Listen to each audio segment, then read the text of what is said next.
Hello, everyone. Welcome to CO Pod.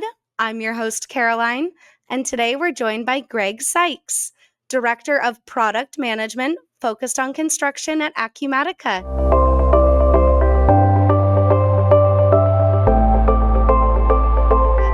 Greg, how are you doing? I'm good, Caroline. Glad to be here today. Good. We're so glad to have you. It's kind of weird seeing you virtually. We just saw each other in person. Yeah, in Chicago. That was nice. That was a nice event. Yes. We'll definitely get around to talking about that today. And I know our audience is super excited to have you here. We've talked about Acumatica quite a bit on this podcast and through construction owners.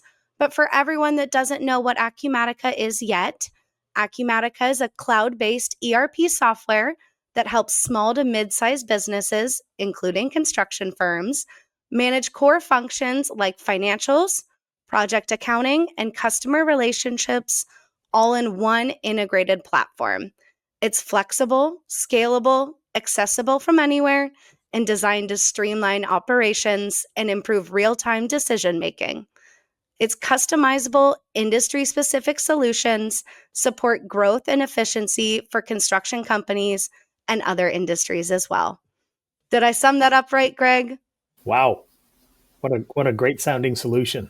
It really is. It really is. So, I would love if, Greg, you could share a little bit more about what you do at Acumatica and kind of, how you came into this role.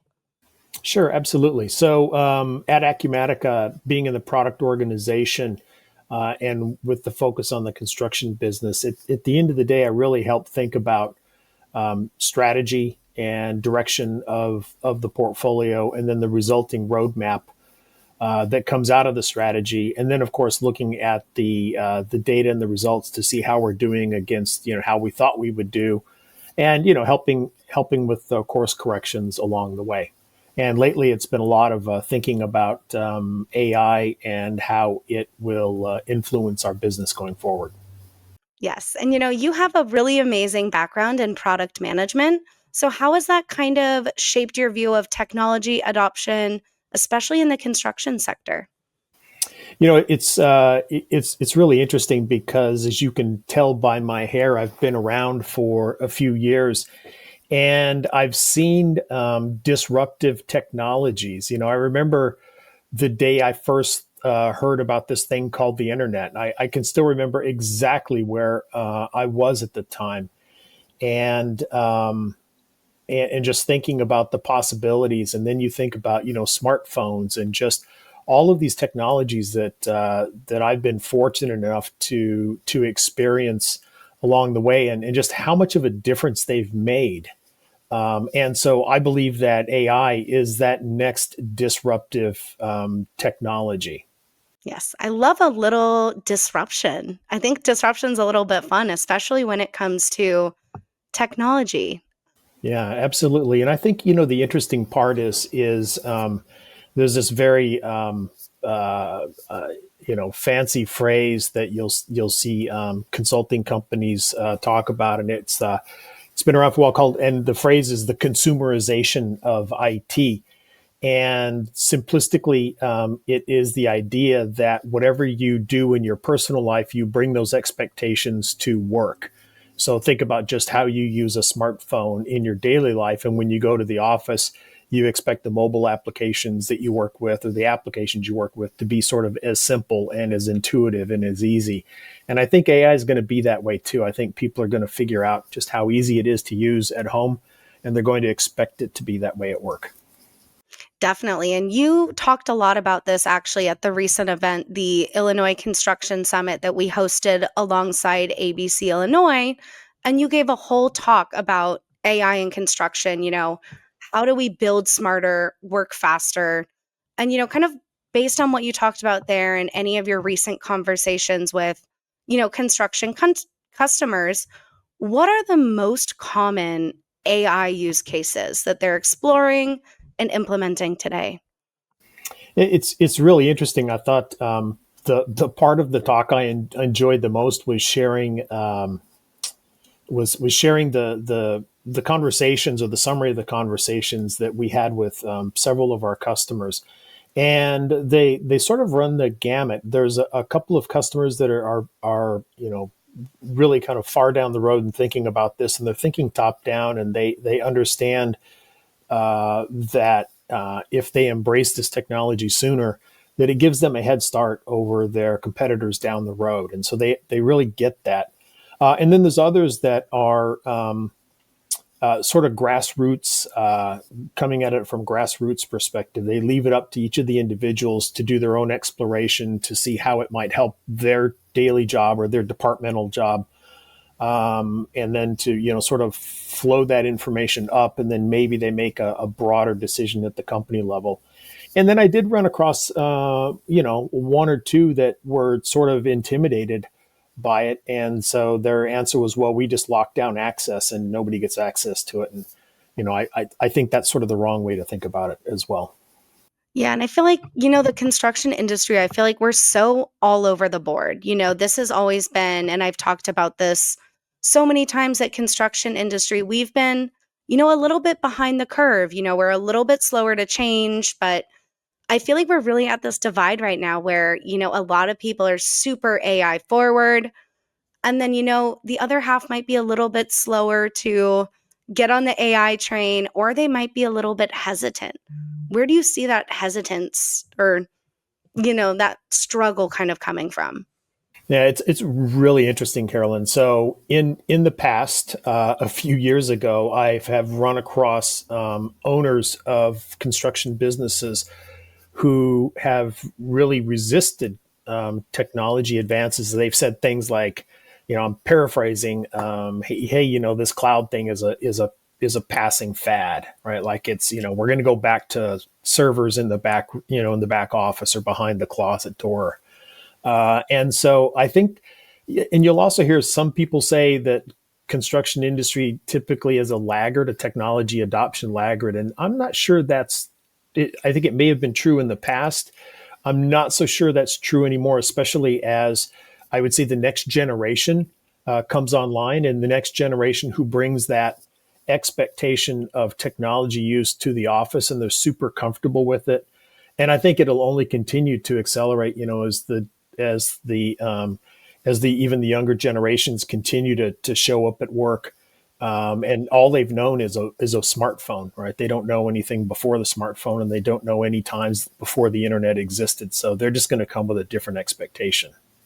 Yeah, and I think that's also one of the conversations that we've been having a lot, surrounding, the workforce shortage that we're facing right now and are looking to face in the next few years. And the issue of, how do we get Gen Z interested in construction?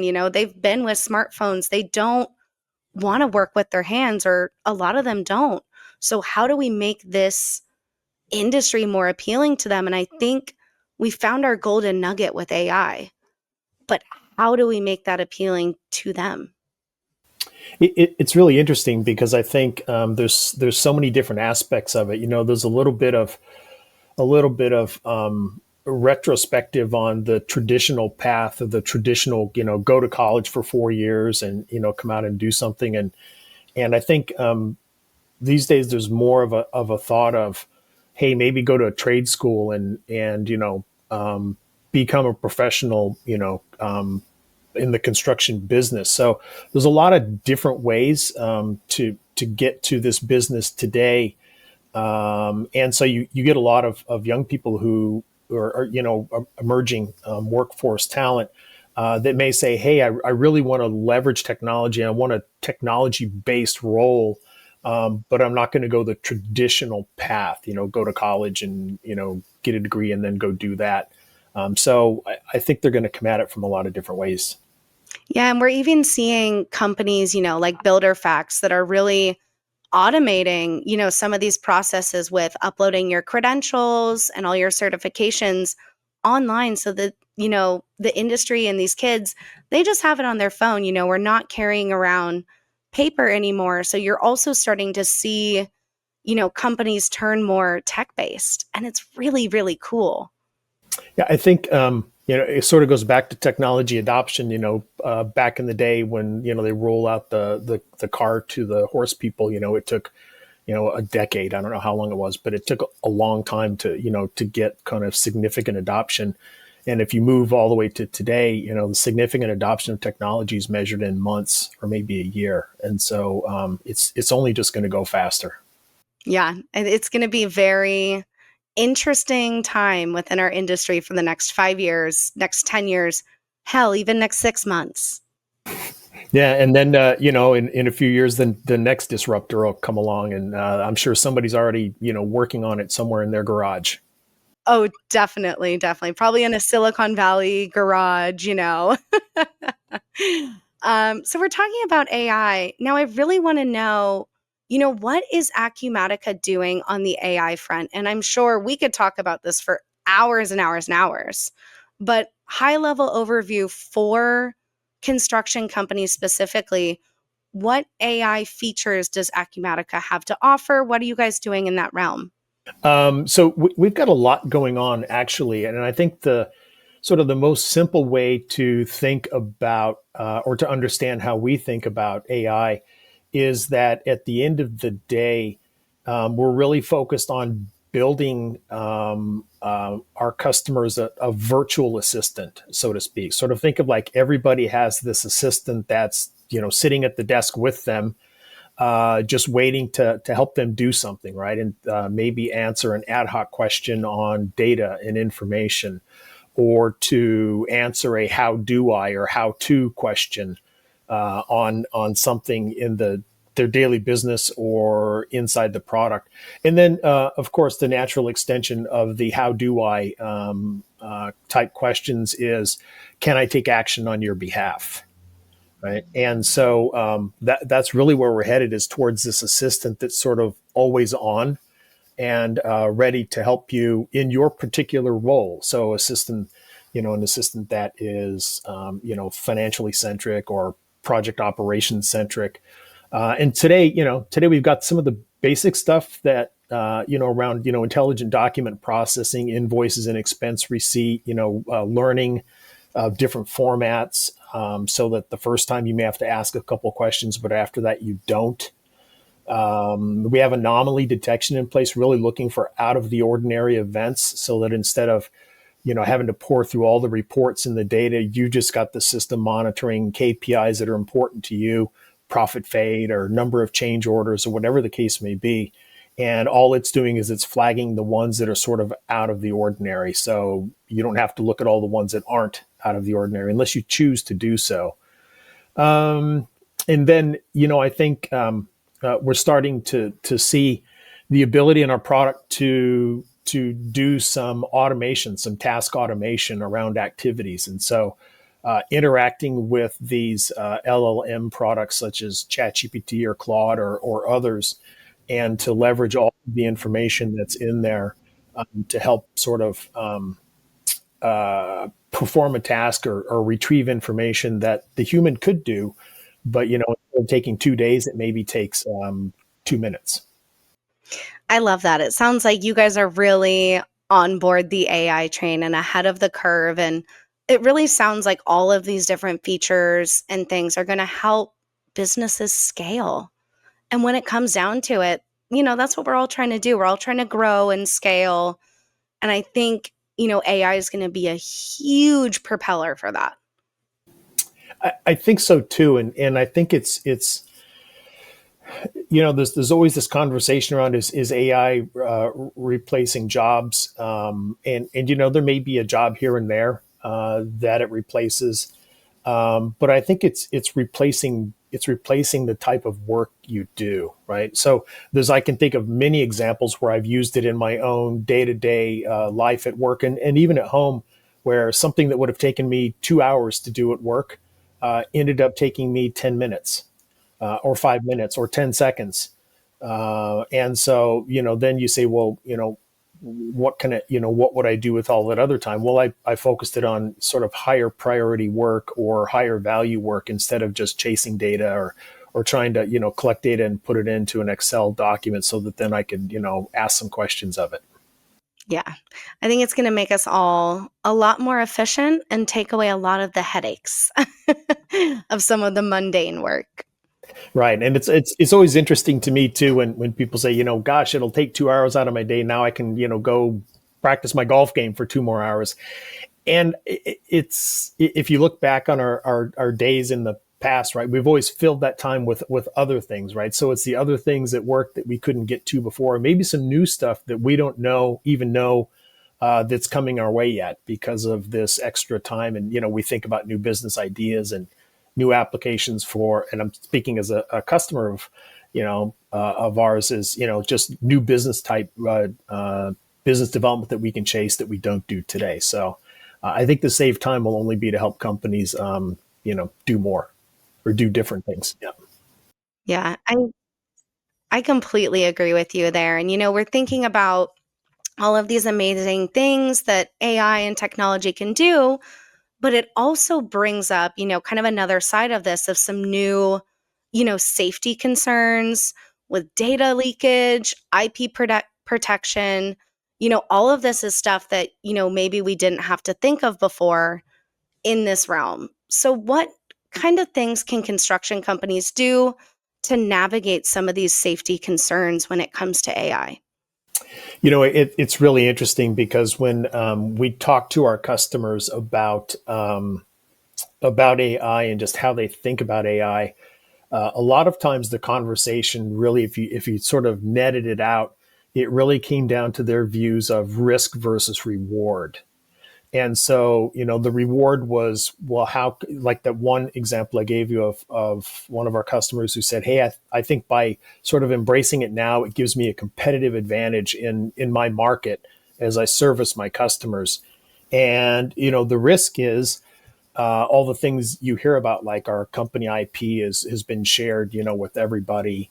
And so, they sort of balance those risks and rewards. And I think, just some common sense prevails if you're like us and you have an enterprise license set up with an AI provider, OpenAI or any of the others, Google or Grok or any of the others.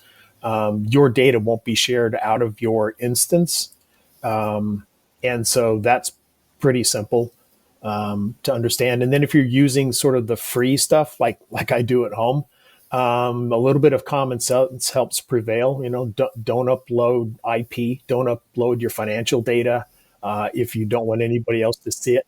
Maybe don't put in your social security number.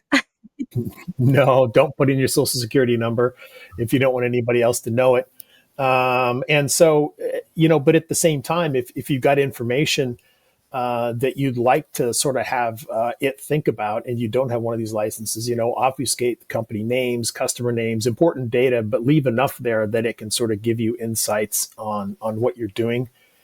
And then I think as one last thing, and just talking to our customers is, establish some guardrails. So if it's a grassroots sort of approach you're taking, and you sort of leave it up to the individuals to find the value, tell them what you expect of them, and then empower them to go do it. Right. So, hey, we don't want you doing the following 1, 2, 3, but other than that, knock yourself out.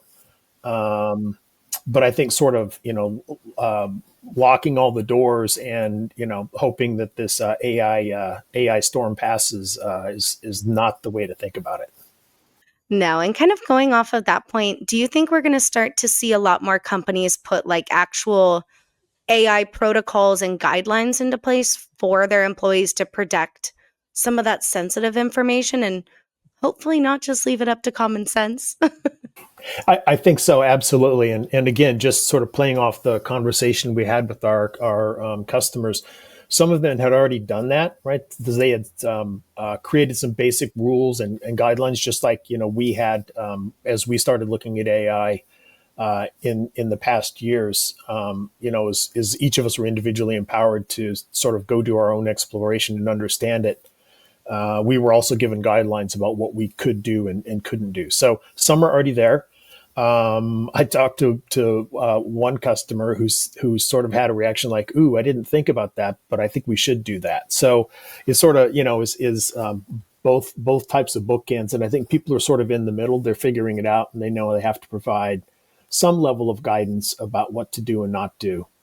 But I think it will continue to sort of evolve over time. Yes. And kind of want to dive a little bit more into some of, the current AI applications and use cases. So how are construction companies layering AI into their existing systems like CRMs, project management, document processing? Do you have any fun success stories to share? We do have customers that are using our technology to help with the business, and then they're sort of doing their own exploration and then sharing their success stories with us.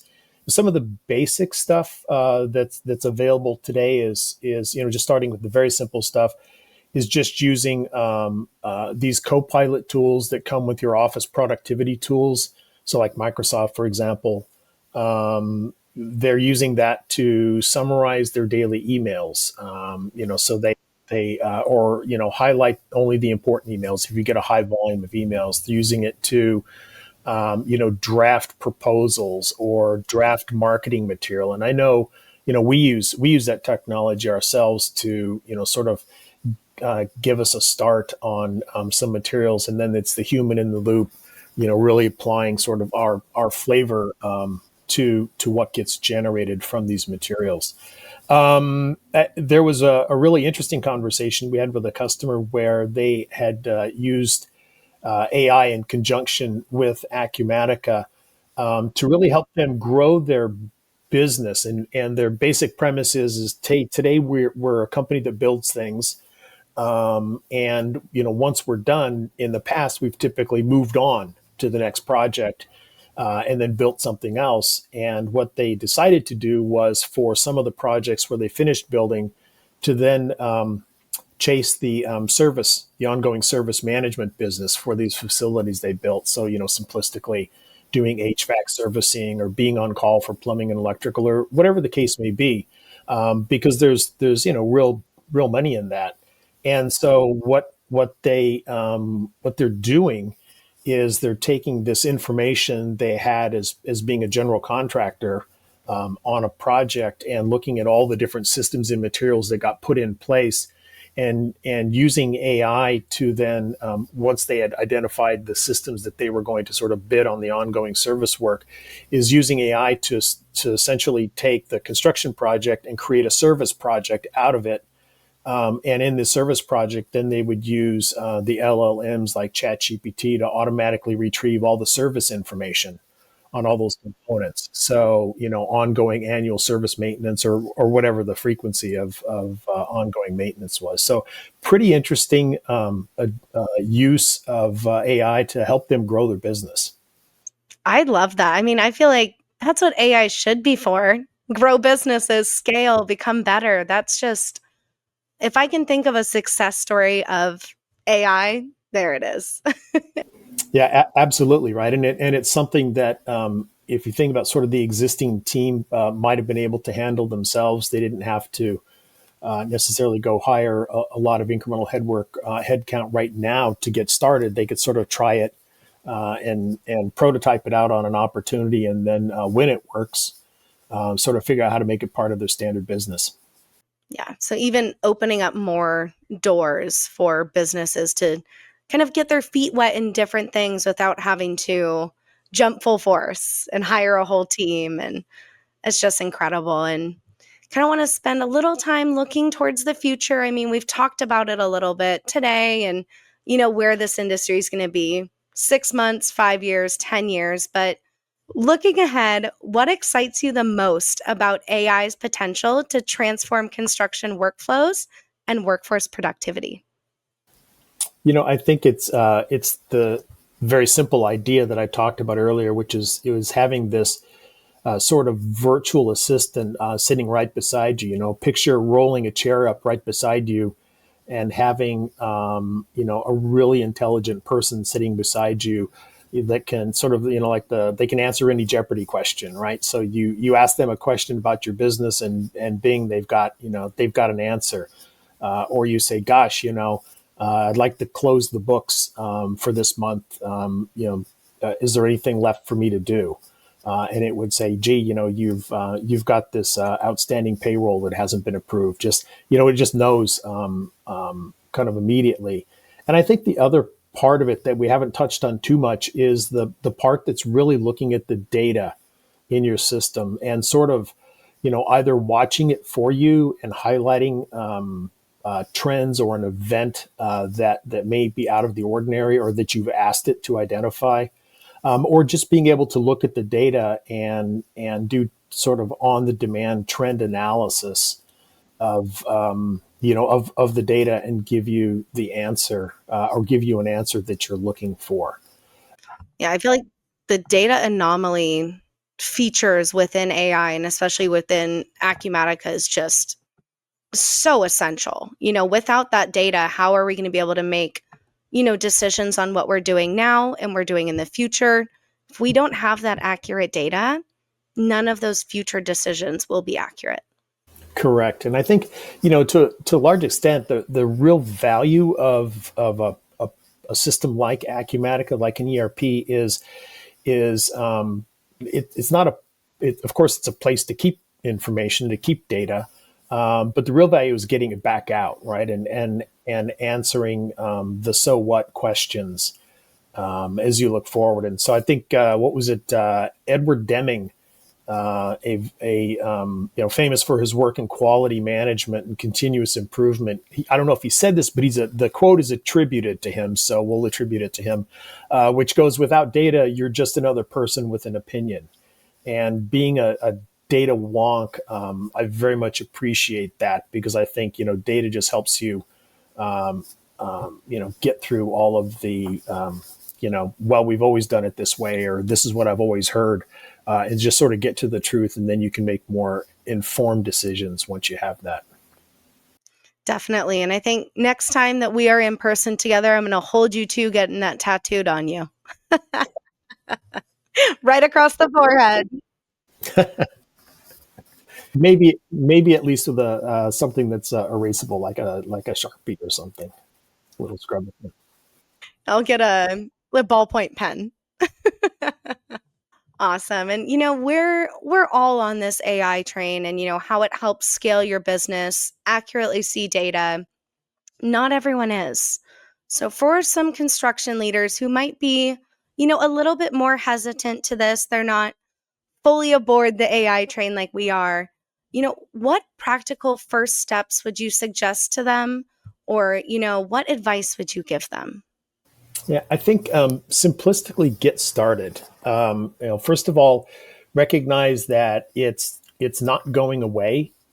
That your peers, your competitors, are likely going to embrace it in some form. And so, just because a new technology comes out doesn't necessarily mean you have to jump in on day one into the deep end. You can sort of start wading into the pool and understanding how it can help you. It can be intimidating, but at the same time, I'll just say, and I was there at one point. Just how do you talk to ChatGPT, or how do you interact with it, or any of these other LLMs? And it's really simple. As soon as you get started, you just realize how simple it is to get going. You obviously have to watch out for hallucinations. I've encountered a few of those along the way, but common sense sort of prevails, and you think, well, gosh, I'm not really sure that's true. But I think, sort of getting in and wading in and maybe asking the question, gosh, if I could improve my business in one way, what would it be? And then, maybe, and then ask your favorite chat GPT or any of the others, like, hey, here's my business challenge. How would you think about improving it? And see what it says. And you'll be off and running. Yeah.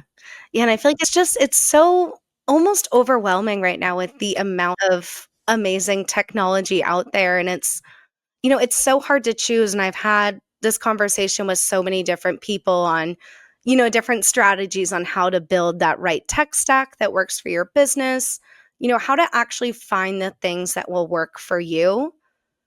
What suggestions do you have there?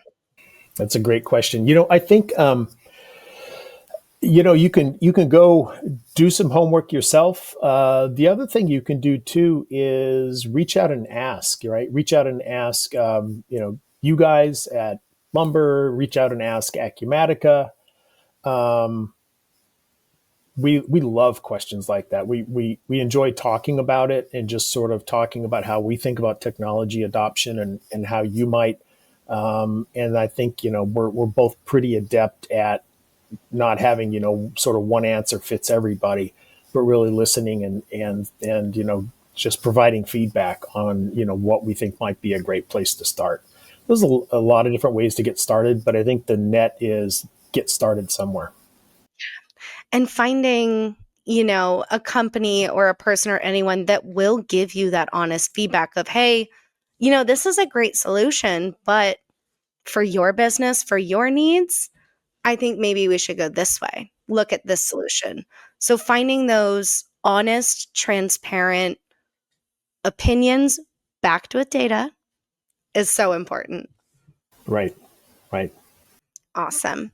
Well, we've talked a lot today about, AI, tech innovation, data. Greg, is there anything else that we've missed today that you'd like to talk about for just a sec here? Um, I'd love to spend a couple minutes on my favorite basketball and college basketball and football teams, but maybe another day. Okay.